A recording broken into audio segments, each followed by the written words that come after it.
thank you and welcome to the show this morning. The topic this morning is the evolution of the Africana Studies Department at Tennessee State University.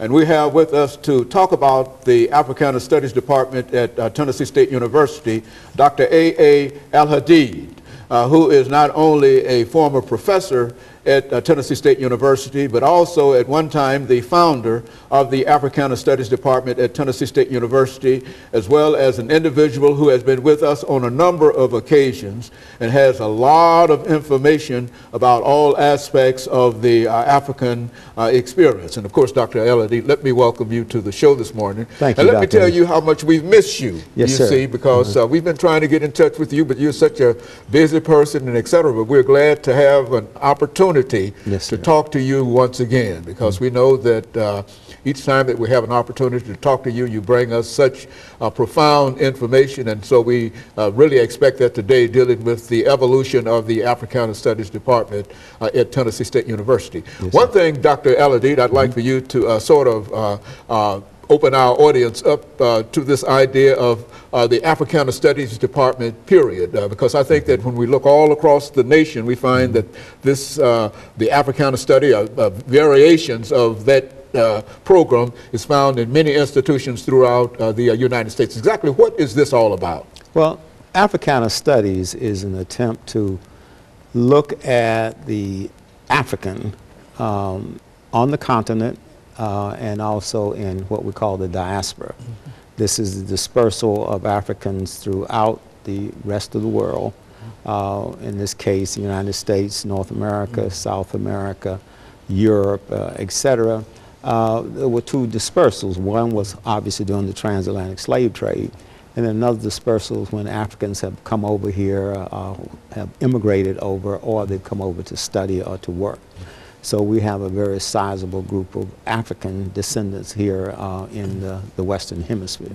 So our study covers the African on the continent as well as the African outside of the continent. Very good, and so let's give our audience some information in reference to how you became involved with this program and some of the things that, because you were the founder, you are the founder of the Africana Studies Department at Tennessee State University. How did that come about? Well, it came about because when I got to Tennessee State University, I just was amazed that there was no department because, as you know, during the 1960s and 1970s, a lot of the white schools were establishing African-American studies departments and African-American culture centers or black culture centers, and bringing on scholars to analyze the African situation. So I was just shocked that a historically black college was not, doing the same thing. And I took it upon myself to change that situation. For example, University of Tennessee, University of Memphis established departments and programs as early as 1973. When we established the department at Tennessee State University, it was in 1994.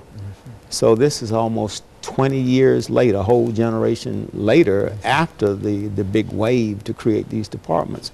So, I mean, we were successful in establishing the department, but as I said, in the earliest stages, I was literally shocked that there was not more of a commitment. Now, in matter of fact, though, what happened at Tennessee State, rather than establishing a department or a program, the leadership and the administration, and I assume and the various department heads, opted not to create a program or a freestanding department.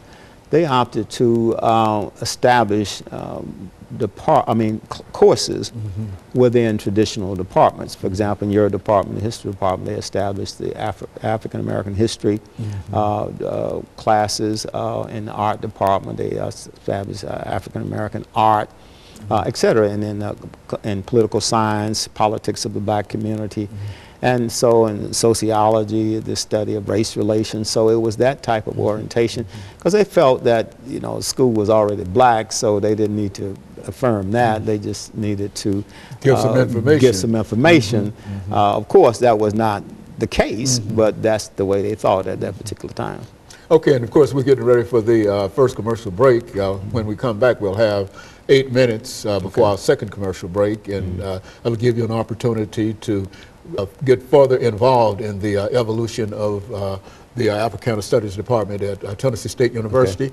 And of course, we'll be back with our audience following this very, very short commercial break. Yes.